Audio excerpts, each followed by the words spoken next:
My name is Simon Rourke, Petty Officer First Class, United States Navy, formerly stationed aboard the USS Rhode Island, an Ohio-class ballistic missile submarine.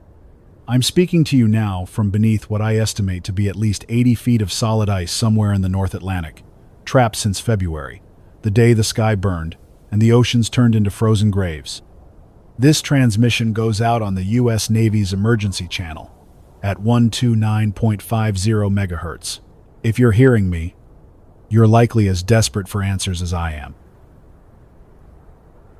So here's what happened. This is how we got buried beneath nuclear winter. February 22nd started like every other routine patrol day. Our submarine had been submerged quietly, keeping to our assigned grid, 80 nautical miles east of Reykjavik, Iceland. I remember standing my usual watch in the control room, scanning consoles, running diagnostic checks on fire control systems, verifying missile readiness, procedures I'd carried out hundreds of times without ever truly thinking about what it meant. Our vessel carried 15 Trident II missiles, each capable of delivering unimaginable destruction. We always assumed, or rather hoped, they'd never be used. It was meant to be a deterrent, a quiet threat, a line that would never be crossed. But lines mean nothing when command authority breaks down, when diplomacy fails, and when orders finally come through that leave no room for hesitation. At exactly 0300 hours that morning, the communications officer intercepted an emergency action message. A rapid tone, repeating, urgent, desperate. The decoding crew confirmed the authenticity and passed it immediately to Captain Whitaker, who stood near the plotting table, gripping his coffee mug, its steam drifting upwards into the cold, recycled air. The captain's face paled as he read the orders, his lips moving slightly, processing words no commanding officer ever wished to see. Finally, he looked up, and even before he spoke, everyone in that cramped control room knew what he would say. The orders were simple, unambiguous, and devastating. Retaliatory strike authorized. Launch immediately. Designated package Alpha Niner. Targets had been confirmed struck already. Offutt Air Force Base near Omaha, Nebraska, Minot Air Force Base in North Dakota, Cheyenne Mountain Complex in Colorado Springs. Each obliterated in a matter of seconds. We'd been attacked, hit first without warning, and our mission was clear: respond in kind. I was tasked with verifying the final system checks on missile tubes 1 through 11. Tube 4 had a minor power fluctuation, an insignificant technical glitch under normal circumstances. But in that moment, it felt catastrophic. With shaking hands and sweat soaking my shirt, I rerouted power manually, patching around damaged circuitry, ensuring that missile could leave the tube when called upon. Jenkins and Torres, my fellow fire control technicians, were silent beside me, their eyes wide, each absorbed in their own racing thoughts. Captain Whitaker stood watching over us, quiet but visibly shaken, his normally steady hands trembling slightly. Finally, with his voice firm but hollow, he spoke the words I still hear in my sleep. "Gentlemen, launch missiles 1 through 11 on my mark." We executed without hesitation, following our training, our programming, our sworn duty. One by one, our missiles erupted from the tubes, shuddering the entire submarine with each deafening blast. They soared toward the surface, breaking free into the atmosphere with blinding speed, destined for distant targets whose destruction we would never witness but forever imagine. After the final missile cleared the launch tube, we executed emergency dive procedures, diving deep beneath thermal layers, hoping to evade detection from enemy submarines or retaliatory strikes. But none came. Instead, there was silence. Only silence. We hid beneath the waves, deaf and blind to the outside world for hours. Sonar technicians strained their ears for any contact. Communications officers monitored emergency frequencies, but we found no signs of life from command. Only automated distress signals from ships now lost or sunk, confused reports, distorted, filled with static and panic, transmissions that gradually faded into endless, unbearable silence. We had launched the weapons that ended the world, and now there was nothing left to receive our transmissions. No command structure left intact. No civilization to call home. Within days, the atmosphere had darkened with ash and soot, blocking sunlight and sending global temperatures plummeting. When we attempted to surface 10 days after launch, we found ourselves trapped beneath a rapidly thickening sheet of ice, locking us firmly into place. The North Atlantic had frozen solid around us, sealing us inside the ocean, entombing us within a capsule of steel, fear, and regret. We tried to free ourselves, using ballast adjustments, controlled detonations, emergency blow procedures, but nothing worked. We were no longer submerged, we were buried alive beneath endless ice. Within weeks, desperation set in. 19 crew members died in rapid succession, some from injuries sustained during a catastrophic electrical fire in the aft compartment, others by their own hand, overwhelmed by guilt and despair. Lieutenant Commander Hartley, one of our senior officers, tried to use the escape trunk, desperate to see the sky again. He barely made it through the hatch before his blood froze solid, his body preserved like a grotesque statue reminding us all of our fate. The rest of us have endured, rationing supplies, breathing recycled air, maintaining minimal life support systems powered by the submarine's auxiliary fusion batteries. We shut down our reactor, sealing off compartments to conserve power and oxygen. Now the Rhode Island is little more than a tomb, drifting through frozen time beneath the desolation of nuclear winter. So here I am, broadcasting daily from a submarine that no longer serves a mission, for a navy that no longer exists, beneath a planet whose surface we may never see again. I speak because silence is worse, because transmitting gives purpose, because maybe, just maybe, someone is out there still alive, listening in some distant, forgotten shelter.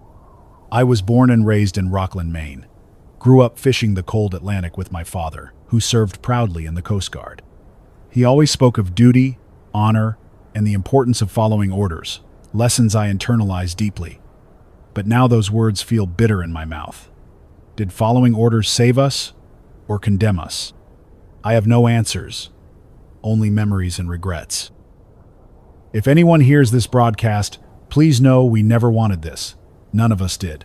But we are human, flawed, trained to execute without hesitation, believing in a chain of command we trusted implicitly. That trust now haunts us, condemning us to the realization that perhaps the orders we received were not merely necessary, but inevitable. If you're out there, if you're still alive and capable of hearing my voice, then you must know by now that the world as we knew it is gone. I'm broadcasting on Navy Emergency Channel 129.50 MHz, hoping my words will find someone in this frozen darkness. We never believed we'd reach this moment. Our training always implied that nuclear warfare was unthinkable, an abstract scenario used as a deterrent rather than a reality we'd confront. Yet here I sit, entombed beneath sheets of frozen ocean, grappling daily with how quickly everything unraveled. How did humanity, with all our technology, diplomacy, and intricate global structures, plunge headfirst into annihilation? The truth isn't simple, nor is it reassuring. But perhaps in explaining it, I'll find some small measure of solace or understanding. In retrospect, the conflict we now call World War III was decades in the making, accumulating beneath the surface of geopolitics like silent tectonic pressure. The initial fractures emerged subtly, easily overlooked by those too caught up in daily life to notice. Global resource scarcity played a significant role, intensifying steadily as populations continued to rise and environmental pressures mounted. Fossil fuels, essential rare earth minerals, potable water, all became increasingly scarce, generating friction among major powers desperately competing to sustain their economic and military machines. By the early 2030s, diplomatic tensions spiraled rapidly, exacerbated by trade disputes, economic sanctions, and proxy conflicts erupting across distant territories. Russia and the United States, having endured a complicated and adversarial relationship for well over a century, once again found themselves locked in ideological and territorial disputes, reminiscent of the darkest Cold War years. Despite ongoing negotiations, the fragile truce that had maintained a tentative global balance began to unravel entirely. Cyber attacks increased, targeting critical infrastructure, ASU, power grids, financial networks, military communications, with alarming sophistication. These digital incursions were covert enough to avoid immediate attribution, but destructive enough to seed lasting paranoia and mistrust. China, facing significant domestic upheaval, saw its economy falter dramatically, following decades of rapid but unsustainable growth. Massive internal debt and social unrest prompted its leadership to adopt increasingly aggressive foreign policies, asserting dominance in resource-rich regions like Central Asia, Africa, and the South China Sea. India responded defensively, bolstering military preparedness along its northern border, while Japan and Australia deepened security alliances with the United States, further polarizing global politics.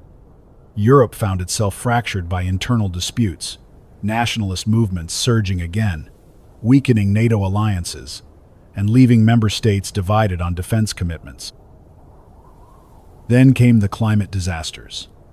Record-breaking heat waves and unprecedented droughts ravaged agricultural production globally, creating massive food shortages and skyrocketing prices. Countries that once exported surplus grain, such as Ukraine, Argentina, and the United States, restricted their exports to protect domestic supply, fueling resentment and desperate action from those dependent on imports. Refugee movements exploded, as tens of millions fled drought-stricken regions in North Africa, the Middle East, and Southeast Asia, overwhelming borders, destabilizing governments, and provoking violent responses. The European Union struggled to maintain order as economic pressures mounted and populist leaders stoked anti-immigrant sentiments to secure their power. In America, the fabric of society frayed dangerously thin as political divisions grew deeper. Decades of partisan gridlock had weakened public trust in government institutions, leading to widespread cynicism and disengagement. With infrastructure crumbling, public health declining, and social cohesion deteriorating, the country became inward-looking, bitterly divided, and increasingly isolationist. Meanwhile, Russia capitalized on this weakness by aggressively projecting power in Eastern Europe, reclaiming former Soviet territories, and openly challenging NATO's credibility. When Russian tanks rolled into Estonia in early February, NATO hesitated, uncertain of how to respond without triggering a full-scale war. That hesitation proved catastrophic. Russia, interpreting NATO's indecision as weakness, moved swiftly to secure strategic Baltic positions and issued blunt warnings to Western leaders. Any military interference would result in devastating retaliation. In Washington, the decision-making apparatus was paralyzed by internal division and partisan gridlock, leaving military commanders uncertain of their operational mandates. Intelligence reports indicated heightened alertness in Russian nuclear forces, but conflicting messages from political leaders prevented a unified American response. Then came the event that tipped everything irreversibly over the edge.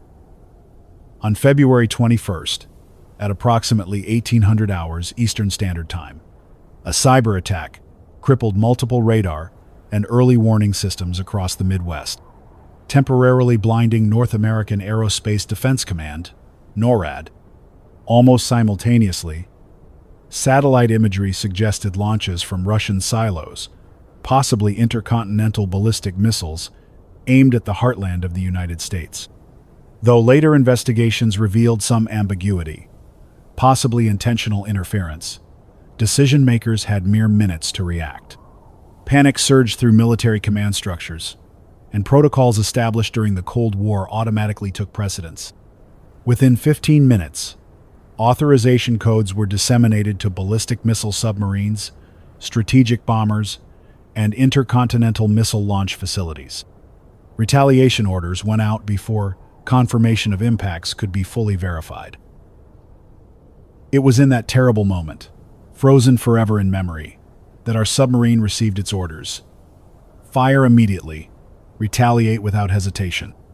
We launched missiles toward predetermined targets, military installations, command centers, critical infrastructure, believing, at that instant, we were responding proportionately to a devastating attack. Only hours later, submerged deep beneath the ocean's surface, did we receive fragmented intelligence that the initial strikes on American soil might not have been as extensive as reported. Our response, along with similar launches from silos in North Dakota, Montana, and Wyoming, ensured total escalation. There was no turning back, no reversing course. The chain reaction was unstoppable, immediate, and catastrophic. I tell you these things not merely to recount history, but because someone out there deserves to know exactly how quickly humanity unraveled. Every step, every miscalculation, every ounce of arrogance and fear contributed directly to our self-inflicted annihilation. Our technology gave us unimaginable power, but our hubris blinded us to the consequences of wielding it without restraint. In the end, diplomacy failed, technology failed, deterrence failed, because humans failed to understand the fragility of their own existence. Now, buried beneath the ice and encased in metal and regret, I struggled daily with my own complicity in this tragedy. I was raised to believe in service, in honor, in the unquestionable righteousness of duty. But those values now seem empty and meaningless, little more than hollow relics from an era long dead. When we turned those keys, launching missiles toward targets whose destruction we knew would be incomprehensible, we surrendered something of our humanity. We became instruments of blind retribution, participants in a ritual of mutual destruction. Yet, I speak now because silence feels like complicity in oblivion. Perhaps out there, beyond this frozen tomb, someone remains who can rebuild, who can learn from the terrible lessons our generation failed to heed. Tomorrow, I'll broadcast again. I'll speak about life aboard this submarine, about those we've lost, and the desperate struggle to hold on to sanity in this sunless, oxygen-starved prison. But for now, I leave you with these words, a warning and a plea. Humanity must never again allow itself to reach this brink. If there is still time left to avoid repeating our errors, then take this transmission as your call to action. Never forget how fragile we truly are, how easily our world can end. Today, I promise to speak about what life has become aboard this submarine, with how men trained to handle the pressures of deep-sea isolation and nuclear deterrence are coping with confinement, uncertainty, and unending darkness. The truth isn't easy to share, but honesty is all I have left. The Rhode Island, once a symbol of America's silent strength beneath the waves, is now nothing more than a tomb, a steel coffin that holds survivors trapped by ice and despair. Our current crew count stands at 84 men, down from 135 when we departed Kings Bay. We lost nearly 50 souls during the initial chaos and subsequent breakdowns. Some fell to injuries sustained during a devastating electrical fire that spread through the aft compartments in the third week after our missile launch. Others succumbed slowly, worn down by mental anguish, lack of sunlight, and guilt over what we'd done. Death became common enough that we had no choice but to convert one of the auxiliary equipment rooms into a makeshift morgue. It's sealed now. No one wants to revisit the dead or remember their hollow faces frozen in the dim glow of emergency lighting. Routine is crucial to sanity aboard a submarine, especially now. Each day we maintain strict shifts, divided between crew duties, maintenance, hydroponics management, and rest periods. Sleep is elusive for most, haunted by dreams of missile launches, burned cities, and family members whose fates remain unknown. Still, we cling stubbornly to the semblance of order, because without it, our fragile grip on sanity might slip entirely. Every morning, Commander Whitaker conducts a status meeting. His voice, once commanding and reassuring, now echoes softly through the corridors, weary but resolute. He reminds us daily that our duty hasn't ended, even if the nation we serve no longer exists. One of the greatest challenges we face is maintaining breathable air. Our oxygen scrubbers, originally designed for continuous operation during normal patrol cycles, are strained to their absolute limits. Carbon dioxide levels spike periodically, causing headaches, dizziness, and, at times, hallucinations among the crew.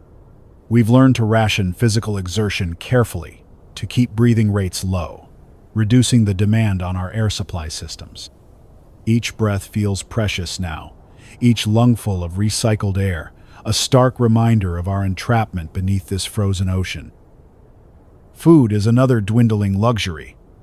Our submarine carried standard Navy-issued provisions, designed to last several months during a typical deployment, but we were never intended to sustain ourselves indefinitely.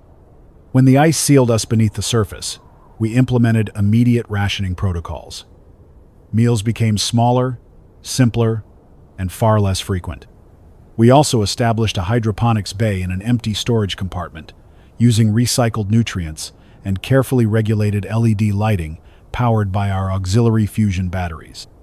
The crop yields are limited, mostly leafy greens, some herbs, but anything fresh is welcome after weeks of canned or freeze-dried food. Hunger isn't our worst enemy yet, but each man can see clearly that the food supply has an expiration date. Eventually, we will have to confront the grim reality that starvation might finish what war began. Morale aboard the Rhode Island fluctuates dramatically. Initially, there was widespread shock and denial.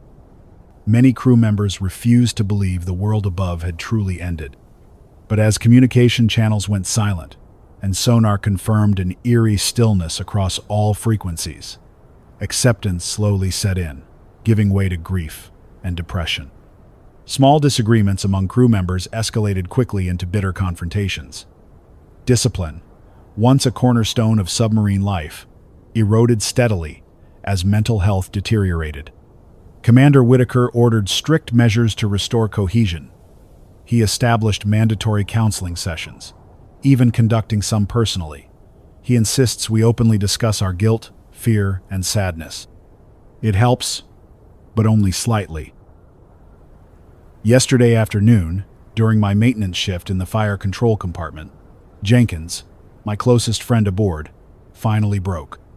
We had worked side by side for years, trusted each other implicitly during routine patrols, drills, and even during that awful missile launch sequence. Jenkins was always a rock, unflappable and calm under pressure, until now. Without warning, he began shouting incoherently, accusing invisible figures of sabotaging the submarine, insisting the missile launches had been a deception orchestrated by traitors within our own government. Before anyone could stop him, Jenkins grabbed a wrench and began smashing instrument panels, screaming about lies, cover-ups, and betrayal. It took 4 of us to restrain him, sedate him, and confine him to the infirmary. He remains under close watch by medical staff, alternating between sedation-induced sleep and quiet sobbing. Seeing Jenkins collapse mentally has shaken everyone deeply. If he can break, any of us can. Then, last night, we received another sonar report from Ensign Clark. Something moving beneath the ice, approaching slowly, methodically. At first, Clark assumed it was shifting ice formations, or natural oceanic disturbances, but the sound persisted for nearly 2 hours, gradually intensifying. The sonar signature suggested something large, perhaps another submarine, possibly Russian or European, or some unknown vessel equally trapped beneath the ice. But attempts to establish contact through our underwater communication systems failed completely. Whatever it was, it seemed indifferent to our signals. Eventually, the sound faded, leaving us deeply unsettled, haunted by possibilities. Are we alone under this frozen ocean? Or is there something else, someone else, out there with us, equally desperate, equally frightened, or perhaps even more dangerous? These encounters, real or imagined, underscore the crushing isolation we feel.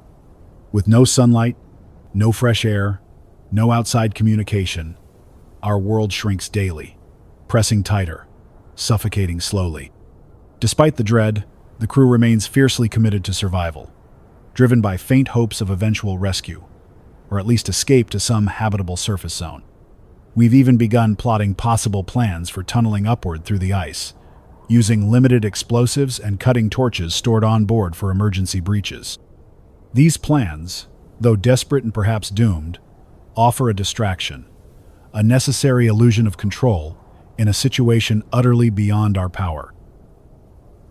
And so, day after day, we endure, repairing aging equipment, growing sparse crops under artificial lights, and clinging stubbornly to our humanity. My broadcasts, these daily transmissions, represent our only connection to whatever remains above. I speak to remind myself, and anyone listening, that despite everything, we remain alive, struggling, fighting quietly beneath the frozen ruins of our planet. Tomorrow, I will broadcast again, detailing our survival efforts, our continued deterioration, and perhaps sharing more about our mysterious sonar contacts. For now, wherever you are, if you hear this voice drifting through the dark static of nuclear winter, remember us.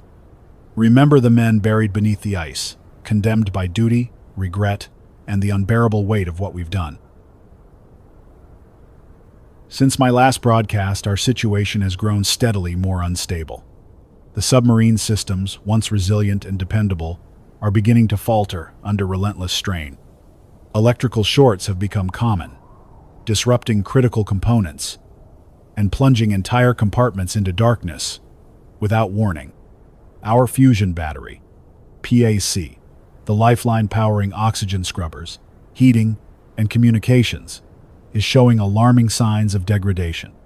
Its efficiency has dropped significantly in recent days, forcing us into harsher rationing measures. To preserve remaining power, we've reduced internal temperatures even further, leaving the steel corridors frigid and inhospitable. Frost lines, bulkheads, and control panels coating everything in a thin layer of ice that never fully melts. Our medical supplies, already stretched thin, are now critically low. The infirmary struggles to manage minor illnesses and injuries, let alone severe psychological breakdowns among the crew. Last night, Lieutenant Rivera, a respected senior navigation officer, became violently ill. He'd quietly hidden symptoms for days: persistent nausea, confusion, loss of coordination. Initially, we suspected elevated carbon dioxide levels, but blood tests confirmed acute radiation sickness. Somehow, radioactive contamination has breached the hull, possibly carried in through compromised filtration systems or undetected cracks. Rivera is now isolated in the infirmary, receiving what little care we can offer, but his prognosis is grim. This development has deeply unnerved the crew, each man quietly wondering who might be next. Earlier today, Commander Whitaker convened an emergency meeting to address growing anxiety and unrest among the men. He spoke plainly, without pretense or false optimism. "We have faced unimaginable challenges," he said, his voice steady despite exhaustion etched deep into his features. "Yet here we remain, still breathing, still fighting. Whatever happens next, we face it together." Whitaker emphasized solidarity, urging us to support each other through increasing hardship. His words provided temporary reassurance, though doubts linger in every quiet conversation and wary glance exchanged in dim passageways. Maintaining morale is becoming harder each day. Our initial unity, forged by necessity, is eroding, replaced by suspicion, fear, and exhaustion. One of our most immediate problems remains the persistent and mysterious sonar contacts we've detected intermittently beneath the ice. 2 days ago, sonar picked up clear and undeniable signs of movement again, rhythmic, deliberate, and far too organized to be randomized shifts. This time, the contacts persisted nearly 5 hours, gradually approaching our location before stopping abruptly less than half a mile from our hull. Attempts to communicate yielded nothing. No acknowledgement, no signals, only silence. Our sonar technicians, usually reserved and methodical, seem shaken by these repeated encounters. Rumors circulate quickly. Some crewmen believe we're being observed by another trapped submarine, perhaps Russian or Chinese. equally unwilling or unable to reveal itself. Others whisper darker speculations, that we may not be dealing with another submarine at all, but something else entirely, something unknown, hidden beneath the ice. I admit privately, late at night when rationality weakens, that possibility troubles me greatly. Last night, during my rest shift, I visited Jenkins in the infirmary. He remains confined under medical observation, medicated heavily to prevent further outbursts. When I entered, Jenkins stared vacantly at the ceiling, his eyes hollow, face pale. I sat quietly beside him, hoping my presence might offer some small comfort. Eventually, he turned to me. "Simon," he whispered hoarsely. "I hear them. Voices. All around us, beneath us, inside the walls. They're angry, Simon. They're angry we launched the missiles. They won't forgive us." His words chilled me, resonating deeply with my own suppressed guilt. I held his hand, offering hollow reassurances, though neither of us truly believed them. Afterward, returning through dimly lit corridors to my bunk, I couldn't shake the feeling of unseen eyes watching me from every shadowed corner. Sleep eludes me most nights now. When I do drift into restless slumber, nightmares inevitably follow. Cities burning, desperate crowds fleeing radiation, missiles arcing into fiery skies. My dreams are vivid, unbearably detailed, leaving me more exhausted upon waking. Others report similar experiences, suggesting shared psychological trauma rooted in collective guilt and despair. The submarine's doctor, Lieutenant Commander Patel, theorizes that chronic oxygen depletion, limited sunlight, and sustained stress contribute significantly to widespread hallucinations and paranoia. Yet, rational explanations provide little comfort when confronted daily by our increasingly unstable emotional landscape. Still, we continue to fight for survival. Our hydroponics bay remains functional, providing modest but vital sustenance. Crewmen assigned to plant maintenance find temporary solace in tending fragile crops, lettuce, spinach, herbs growing slowly under artificial light. These small, living things represent tangible hope amidst overwhelming darkness. Yet even here, challenges arise.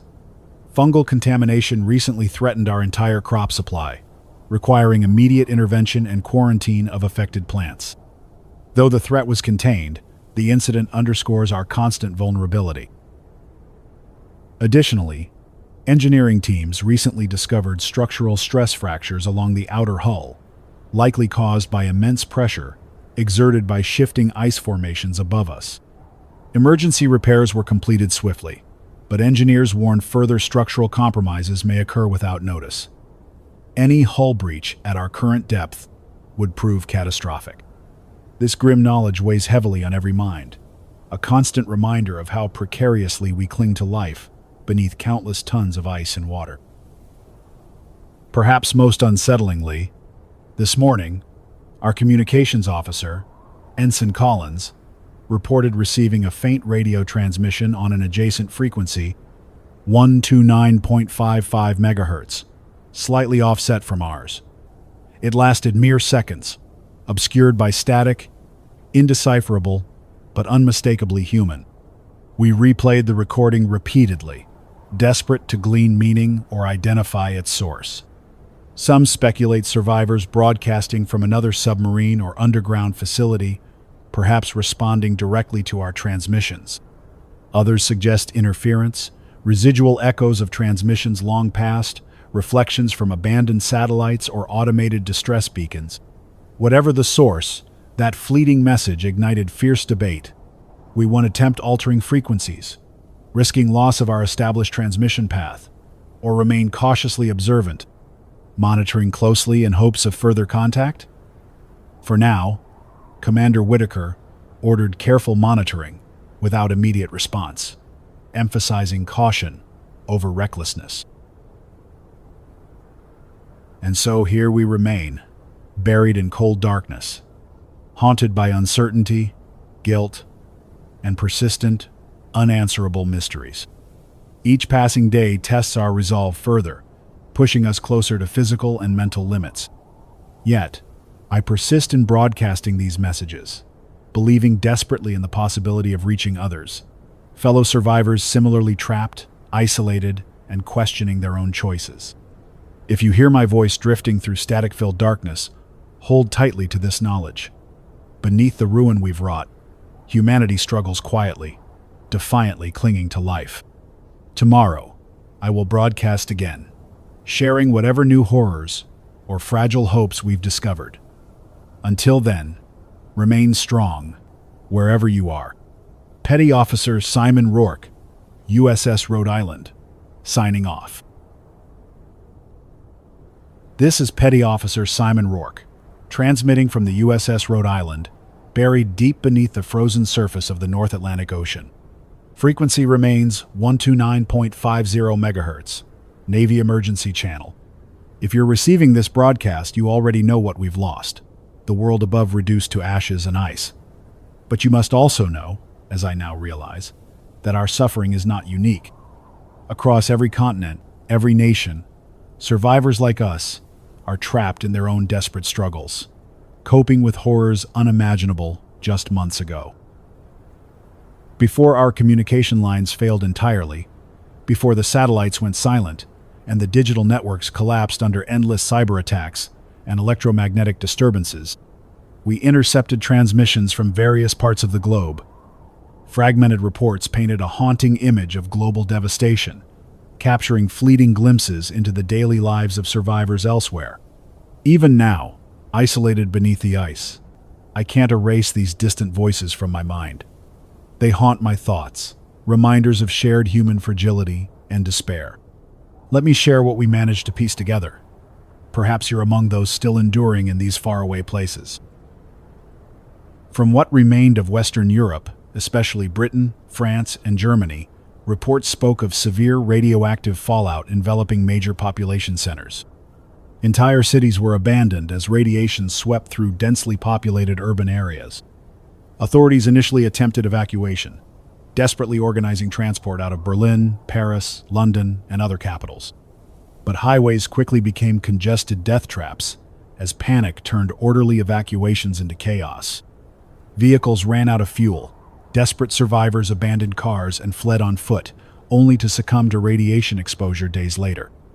In England, the government tried relocating thousands into underground shelters built during earlier Cold War eras, bunkers deep beneath cities like Manchester, Leeds, and Liverpool. But overcrowding, limited food, and failing ventilation systems quickly led to outbreaks of disease.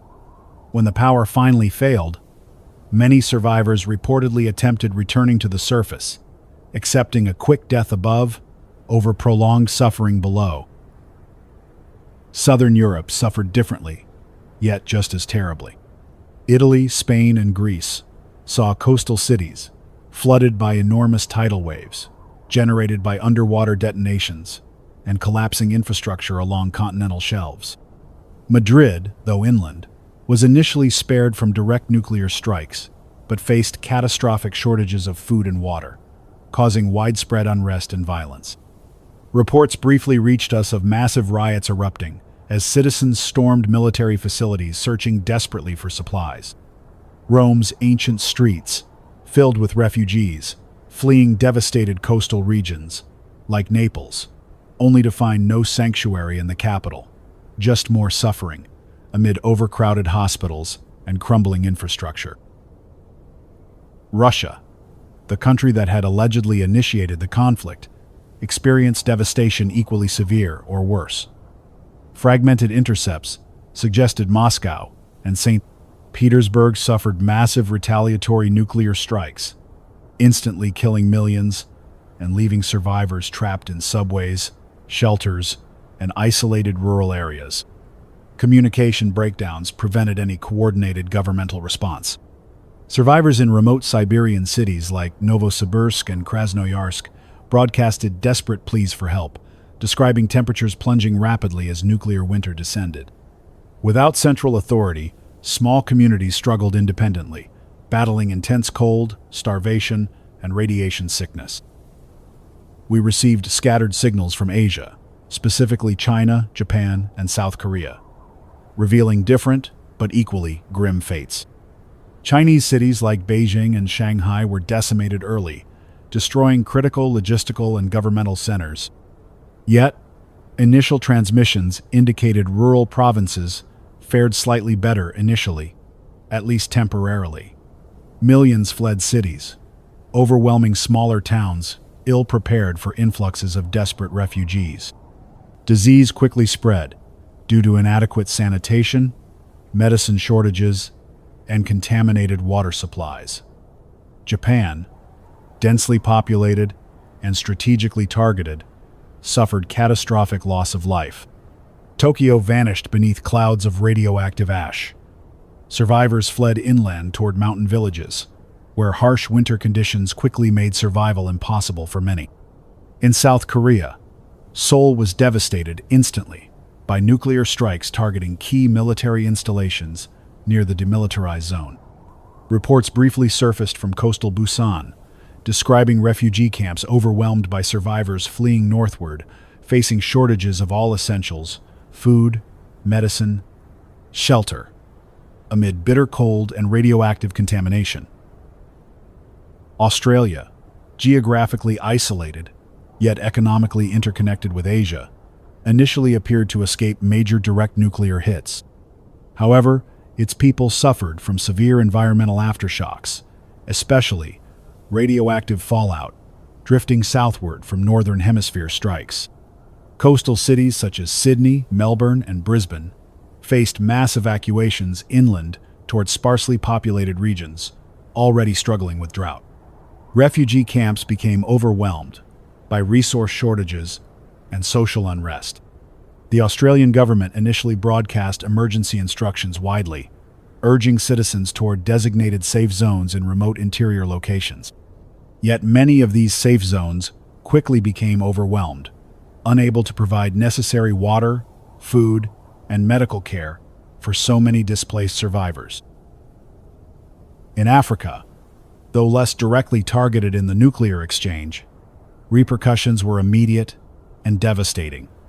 Many African nations depended heavily on imported food supplies, medicines, fuel, and foreign aid, all immediately severed when global logistics chains collapsed overnight.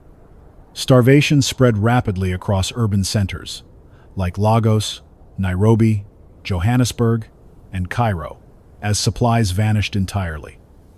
Violence erupted quickly, as desperate survivors battled fiercely over dwindling resources. Rural areas initially fared slightly better, reverting swiftly to subsistence farming methods, though yields proved insufficient for swelling refugee populations fleeing cities. Disease outbreaks became common due to contaminated water and lack of sanitation infrastructure. Intercepts captured brief descriptions from remote radio broadcasts, hospital workers begging desperately for medical supplies, food banks pleading urgently for assistance before signals abruptly disappeared.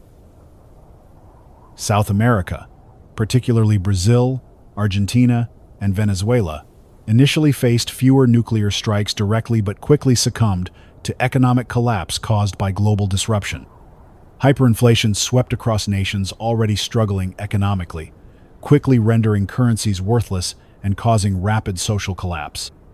Major urban centers like São Paulo, Buenos Aires, Caracas became virtually lawless overnight. Gangs controlling remaining supplies of food, fuel, medicine, and water. Brazil's agricultural sector, though initially robust, struggled without international buyers or fuel for transporting harvests internally. Violent confrontations erupted frequently, devastating communities already desperate for basic survival necessities. In North America, Canada endured severe radiation fallout, drifting northward from U.S. strikes. Canadian authorities initially activated emergency management procedures, establishing evacuation routes, distributing iodine tablets, and mobilizing National Guard forces. Cities such as Toronto, Montreal, Ottawa quickly descended into panic as populations fled radiation plumes moving unpredictably across regions.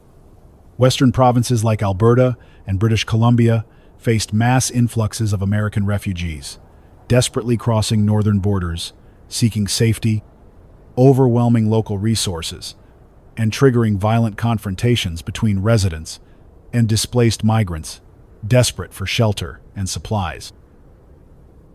Across all these distant nations and continents, common threads emerged clearly from intercepted messages.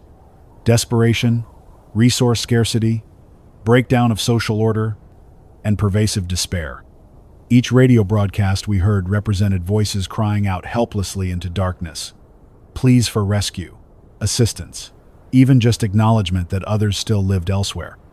Yet, those signals faded one by one, leaving only haunting silence behind, a silence now surrounding our own submarine, entombed beneath endless ice.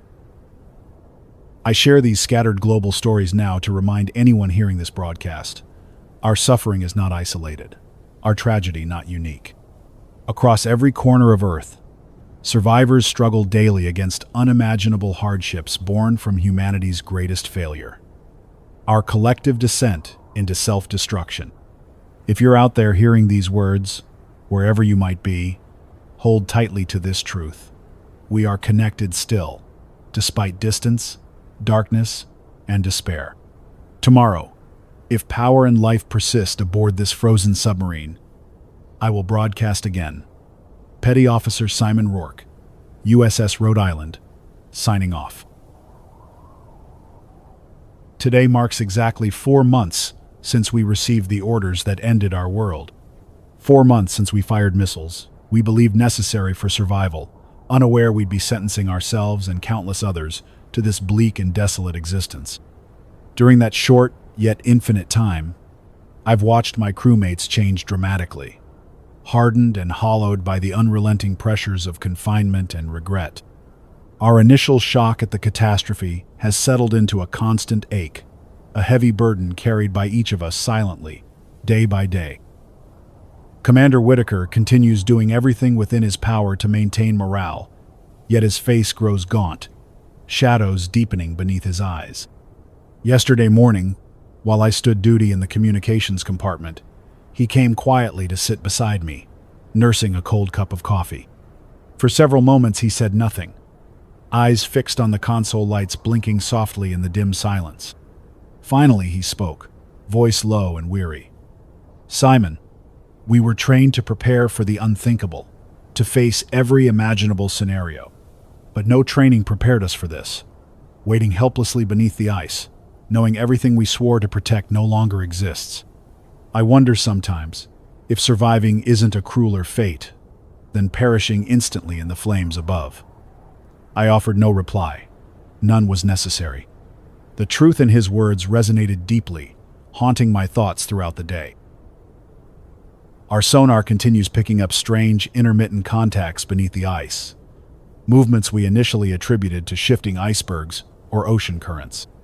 Yet these signals persist with disturbing regularity, occurring mostly during nighttime hours, approaching our position and stopping suddenly, only to fade again into eerie silence. Our sonar technician, Petty Officer Carter, grows increasingly unnerved, monitoring signals obsessively, attempting to decipher meaning or intent behind these ghostly echoes. Privately, Carter confided to me that patterns have begun emerging, rhythmic, purposeful, undeniably artificial. Whether Russian, Chinese, or something unknown entirely, these signals imply we're not alone beneath this frozen wasteland. The implications are deeply unsettling, filling each of us with quiet dread.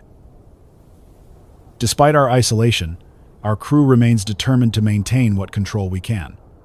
Our hydroponics bay, though limited, continues producing vital nutrition. Lieutenant Miller, responsible for crop cultivation, recently harvested a small but invaluable yield of spinach and lettuce, distributing carefully measured portions among crew members. Witnessing grown men express genuine gratitude over meager handfuls of leafy greens illustrates clearly how drastically our expectations and realities have shifted.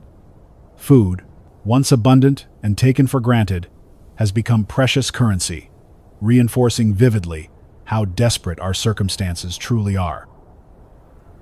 Yet problems compound daily.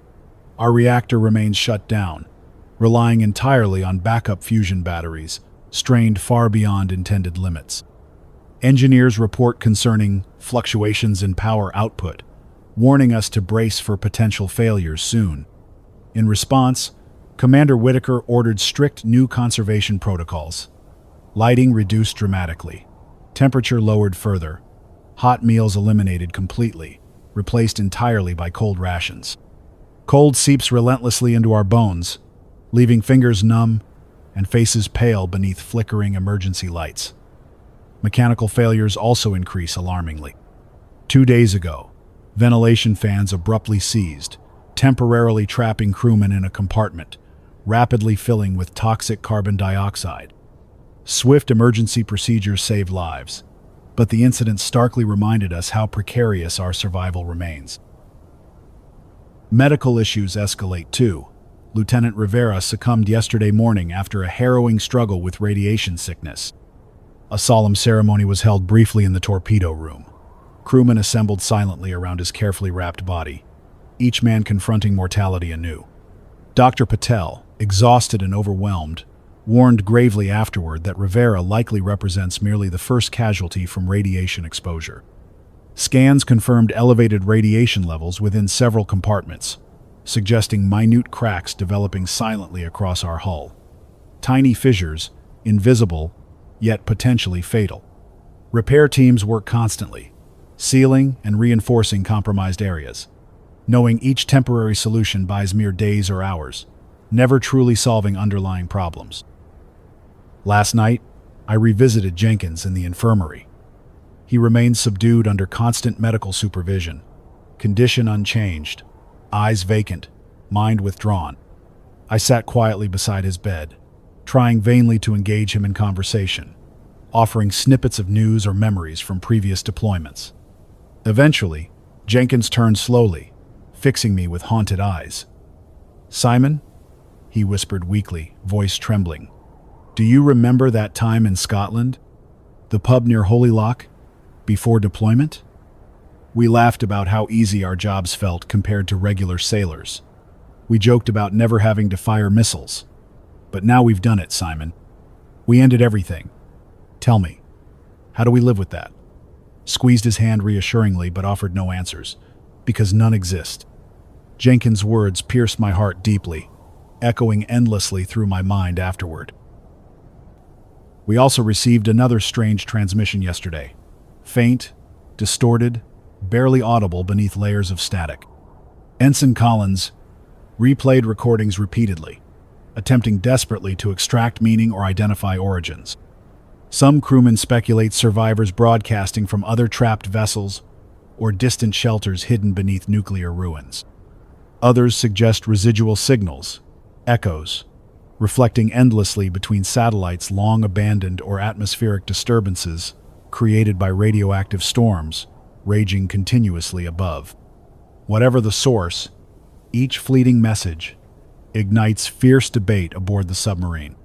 Should we risk adjusting frequencies, attempting desperately to establish contact with unknown survivors, possibly listening just as desperately to our transmissions? Or remain cautiously observant, monitoring closely but passively, unwilling to abandon established transmission patterns, risking isolation entirely? Commander Whitaker advocates caution, insisting we monitor carefully without jeopardizing current transmissions, wary of traps or interference deliberately designed to lure surviving military assets into revealing positions vulnerable beneath the ice. Yet many among the crew, myself included, yearn desperately to reach beyond confinement, connecting with humanity still struggling stubbornly elsewhere.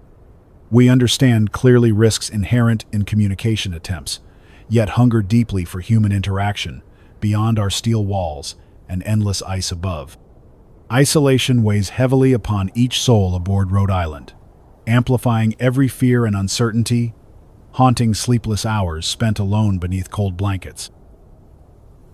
Tomorrow, I intend broadcasting again, sharing whatever developments emerge overnight, new problems inevitably arising, or fragile victories, briefly celebrated amidst constant struggle. Until then, wherever you are hearing these words drifting softly through static-filled darkness beneath nuclear winter skies, remember us. Remember men trapped desperately beneath the frozen surface, condemned irrevocably by duty. performed obediently, yet devastatingly.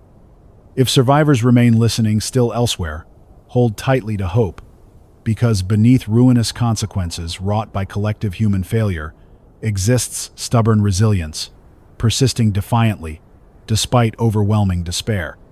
This is Petty Officer Simon Rourke, USS Rhode Island, signing off until tomorrow's transmission. Stay alive, wherever you are. Our situation has taken another turn for the worse.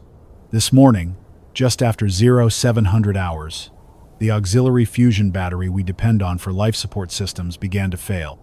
Critical power fluctuations swept through compartments, plunging sections of the submarine into total darkness without warning. Panic quickly spread as crewmen scrambled through pitch-black corridors, searching frantically for backup power modules and portable lights. Emergency teams managed to stabilize power temporarily, but engineers warned that our reserves are dangerously low. The battery has degraded severely under continuous strain, leaving us uncertain how much longer we have before complete power failure occurs. Commander Whitaker issued immediate orders, reducing power usage to absolute minimal levels, cutting all non-essential systems entirely. With temperatures now barely above freezing inside the submarine, each breath we take feels raw, harsh, and painfully cold. Blankets and heavy coats do little to shield us from the pervasive chill. Frost steadily accumulates on bulkheads, instrument panels, and even our clothing, emphasizing vividly how desperately vulnerable we've become. Crew members spend most hours huddled together closely, in small groups to conserve body heat, speaking little, lost deeply within their own thoughts. Morale, already severely strained, deteriorates rapidly. Even Commander Whitaker's usually steady voice now trembles noticeably when he addresses us, no longer capable of masking his own exhaustion and despair. Medical conditions aboard the Rhode Island have also worsened significantly. Dr. Patel reported multiple new cases of radiation sickness symptoms yesterday, confirming our deepest fears. Elevated radiation levels are now widespread through ventilation ducts and compartments, likely seeping slowly through undetected microfractures or damaged filtration units. Lieutenant Miller, our hydroponics officer, was among those recently diagnosed. Despite his weakened condition, Miller continued stubbornly tending fragile crops until finally collapsing from exhaustion and radiation poisoning symptoms last night. Dr. Patel isolated him immediately, providing what limited treatment remains available. Seeing Miller fall deeply unsettled the entire crew. He represented resilience, hope, a tangible connection to normalcy amidst overwhelming despair. His absence leaves a profound emptiness among us, a vivid reminder that none are immune to our worsening conditions. Food shortages compound steadily. Our hydroponic yield dwindles without Miller's careful supervision, forcing us toward strict rationing protocols previously considered unthinkable. Meals consist entirely of small portions of freeze-dried rations and limited fresh produce, each carefully measured and distributed under watchful eyes. Crewmen accept these meager offerings silently, aware complaining achieves nothing except further draining already strained morale. Hunger gnaws quietly within each of us, a constant reminder of vulnerability and dwindling resources. Jenkins' condition also continues deteriorating. Last night, while I sat beside him during my rest period, his mind drifted in and out of awareness, eyes unfocused, voice barely audible. Suddenly, with startling clarity, Jenkins grasped my hand tightly, staring intensely into my eyes. "Simon," he whispered urgently. "I hear them again. The voices. They're stronger now, clearer. They know what we did. They want us to remember, Simon. They won't let us forget." His words chilled me deeply, resonating within my own suppressed fears. I reassured Jenkins gently, urging rest, though privately shaken by his unsettling conviction. Later, alone beneath dim emergency lights, I couldn't help wondering if Jenkins' hallucinations carried fragments of truth buried beneath layers of trauma and despair. Sonar continues detecting strange, persistent contacts beneath surrounding ice. Signals have intensified noticeably, becoming clearer, stronger, and undeniably purposeful. Petty Officer Carter remains obsessively focused, analyzing every minute detail meticulously, attempting desperately to decipher meaning or intent behind these hauntingly regular signals. This morning, Carter finally approached Commander Whitaker directly, presenting detailed evidence demonstrating deliberate patterns, clearly indicating artificial origins, rather than random natural occurrences. Whitaker listened carefully, face drawn with exhaustion, yet clearly disturbed by Carter's findings. After long consideration, he ordered intensified monitoring efforts, combined with cautious attempts at establishing limited sonar-based communication signals, short, carefully controlled transmissions indicating peaceful intentions without revealing precise location details. We wait anxiously now, uncertain whether Carter's calculated risk will yield desperately needed contact or inadvertently expose our vulnerability further beneath the ice. We also received another brief, distorted radio transmission early today, faintly audible amidst heavy static interference. Ensign Collins, visibly frustrated by previous failures, deciphering signals, immediately recorded and replayed repeatedly, striving desperately to identify fragments of coherent speech or recognizable language. After prolonged efforts, Collins managed isolating barely perceptible snippets, possibly indicating English language fragments, brief mentions of coordinates, references to underground shelters or emergency bunkers, fleeting mentions of survivors desperately seeking contact elsewhere. Yet interference severely distorted meaning, leaving tantalizingly close, yet ultimately unclear messages. Debate erupted again fiercely aboard Rhode Island, reigniting previous disagreements regarding altering transmission frequencies, attempting desperately connecting with unknown survivors, broadcasting faintly across frozen expanses above. Commander Whitaker continues advocating cautious monitoring without jeopardizing existing transmissions, yet frustration simmers openly among crewmen, increasingly desperate, reaching beyond isolation, trapping us relentlessly beneath endless ice.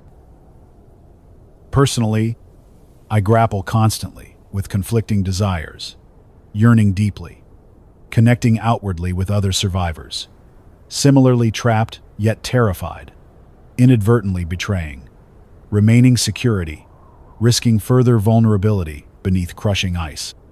Above, isolation presses heavily, intensifying every uncertainty, amplifying each fear, endlessly haunting sleepless nights spent alone beneath frigid blankets. Jenkins' whispered words echo persistently within my thoughts, haunting possibilities of voices existing somehow beyond rational explanation, forces observing silently, patiently beneath ice, enclosing us entirely. Rational explanations provide little comfort when faced continuously by relentless cold, hunger, exhaustion, and persistent uncertainty beneath nuclear winter's unforgiving darkness. Still, we endure stubbornly, fighting quietly beneath layers of ice, steel, and regret. Humanity persists defiantly amidst overwhelming destruction, wrought collectively through catastrophic decisions made blindly during moments when reason faltered before panic surged uncontrollably. If you're hearing my voice now, understand clearly. Survival demands strength beyond physical endurance alone. It requires confronting daily, relentless doubts and fears persistently threatening to overwhelm rational minds, trapped desperately within impossible circumstances. Tomorrow, if power and life remain aboard Rhode Island, I'll broadcast again, sharing whatever new horrors or fragile victories discovered overnight amidst constant struggle, maintaining survival desperately beneath frozen oceans, burying us quietly beneath forgotten nuclear winter skies. Wherever you remain listening still, hold tightly to hope despite overwhelming despair, because human resilience stubbornly persists, defiantly, amidst unimaginable destruction, wrought irrevocably through collective human failure. This is Petty Officer Simon Rourke, aboard the USS Rhode Island, transmitting what might be our final broadcast from beneath the endless ice in the North Atlantic Ocean.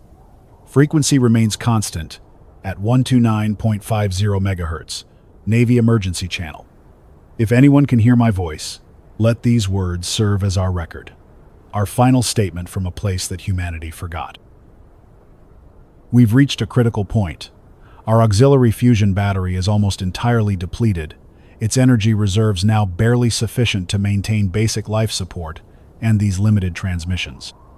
Engineers informed us this morning that we have mere days, perhaps less, before power fails entirely, leaving us in total darkness, silence, and suffocating cold. The reactor remains shut down, impossible to restart under present conditions. We exist now on borrowed time, fully aware each breath could soon be our last. Commander Whitaker gathered the crew earlier today, speaking openly about our situation. His voice was steady, but resigned. "We've endured beyond expectation," he said quietly. "Every day beneath this ice has been a victory. But our limits have been reached. Now we prepare for whatever awaits us next." He did not offer false reassurances or empty optimism. Instead, he encouraged each man to find peace within himself, to reconcile with choices made, and to cherish remaining moments together. Many crewmen openly wept, no longer hiding grief or fear. The reality of imminent demise finally breaking through, carefully maintained composure. For the first time, no one attempted to hide vulnerability or emotion. We accepted collectively, silently, the inevitability of our fate. Jenkins passed away last night. He slipped quietly from consciousness, body weakened severely by prolonged mental anguish and physical deterioration. I was beside him during his final moments, holding his hand gently as he took shallow breaths, his eyes briefly clearing just before he died. He looked at me and whispered faintly, "Simon, I'm sorry, tell them. We never meant this." Then he was gone, leaving me alone beside his lifeless body, overwhelmed by sorrow and guilt. Later, we carefully wrapped Jenkins' body, placing him alongside others who'd already succumbed, another victim of our grim circumstances. Each loss deepens profoundly the emptiness among survivors, a stark reminder of inevitable mortality awaiting each of us. Medical conditions continue deteriorating steadily. Dr. Patel reported new cases of radiation poisoning today, confirming fears that contamination has permeated deeply within our submarine, despite desperate repair efforts. Patel himself displays worrying symptoms, his face pale, hands trembling visibly, though he stubbornly refuses rest or isolation. He works tirelessly, treating others even as radiation slowly weakens his own body. Witnessing Patel's courage and dedication amidst overwhelming hopelessness inspires briefly, yet simultaneously fills each man with quiet sadness, knowing soon we'll lose another respected comrade. Food is now virtually exhausted. Remaining rations consist entirely of tiny portions, carefully divided among crew members. Our hydroponics bay ceased functioning without power sufficient for artificial lighting or temperature control, leaving crops to wither quickly. Hunger gnaws persistently, weakening bodies already strained severely by cold, exhaustion, and radiation exposure. Yet, even amidst deprivation, crewmen shared generously, ensuring fairness in distribution. Such small acts of compassion, quiet dignity, and selflessness, amidst profound suffering, remind us daily of humanity's capacity for grace, even beneath unimaginable conditions. Sonar contacts beneath the ice intensified again overnight, approaching closer than ever previously detected.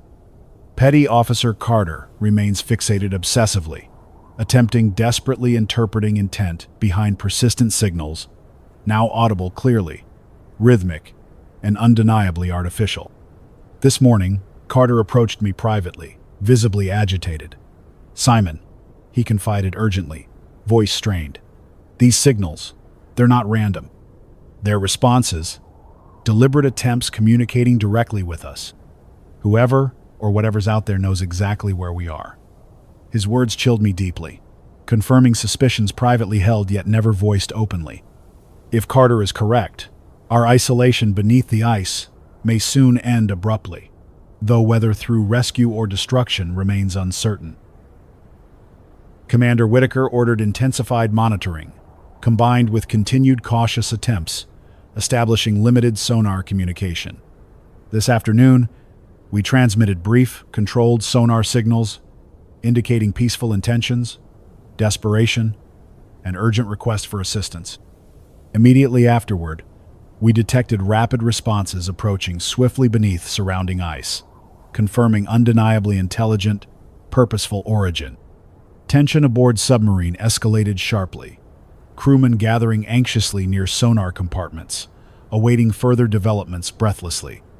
Yet again, silence followed abruptly, signals disappearing completely without further communication attempts or explanations, leaving crewmen deeply unsettled, haunted by possibilities remaining unresolved.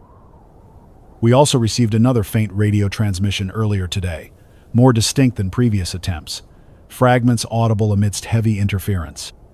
Ensign Collins replayed recording repeatedly, struggling, desperately extracting meaning or identifying origins.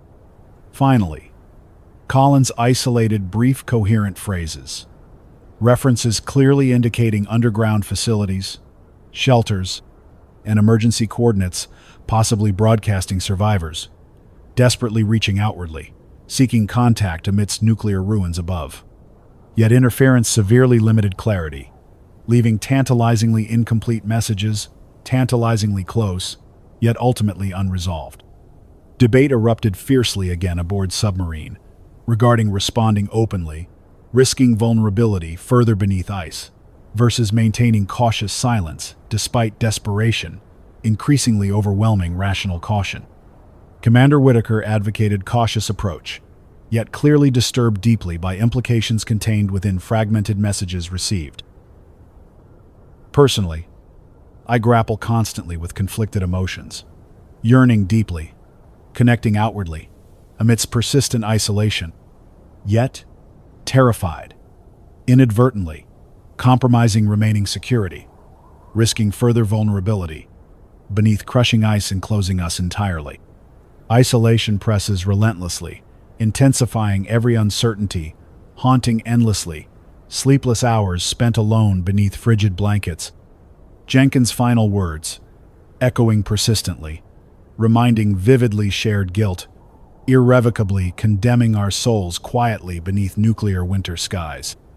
Rational explanations offer little comfort when confronted continuously by relentless cold, hunger, exhaustion, persistent uncertainty, relentlessly overwhelming rational minds, trapped desperately within impossible circumstances. This transmission likely represents my final broadcast. Battery reserves diminish rapidly, insufficient maintaining transmissions beyond brief remaining moments left. Soon, darkness, silence, and suffocating cold will envelop submarine entirely, leaving crewmen alone, facing unknown fates, awaiting beneath frozen oceans, burying humanity's greatest failures, irrevocably beneath forgotten nuclear winter skies. If you're hearing these words drifting faintly amid static-filled darkness, understand clearly. Survival demands strength beyond physical endurance. It requires confronting relentless doubts, persistently threatening, overwhelming rational minds, trapped desperately within impossible circumstances, created blindly during catastrophic moments when reason faltered, entirely before panic surged uncontrollably, condemning humanity irrevocably. Wherever you remain listening still, hold tightly hope, despite overwhelming despair, because human resilience persists defiantly amidst unimaginable destruction, wrought collectively through catastrophic decisions, made blindly during moments when reason faltered entirely. If humanity survives elsewhere, remember vividly consequences resulting directly from unchecked arrogance, fear, and misunderstanding, leading inexorably toward collective annihilation. Our voices may soon disappear entirely beneath relentless ice, burying us irrevocably beneath nuclear winter skies. Yet our shared humanity persists, stubbornly, resiliently, defiantly beneath overwhelming destruction, wrought irrevocably through collective human failure. Remember us clearly. Remember vividly consequences resulting directly from unchecked arrogance, fear, misunderstanding, leading inexorably toward collective annihilation. Petty Officer Simon Rourke, USS Rhode Island. Signing off one final time, beneath forgotten nuclear winter skies. May humanity's remnants survive defiantly, amidst overwhelming darkness, awaiting silently beyond final breaths, soon taking beneath frozen oceans, burying us irrevocably beneath nuclear winter skies.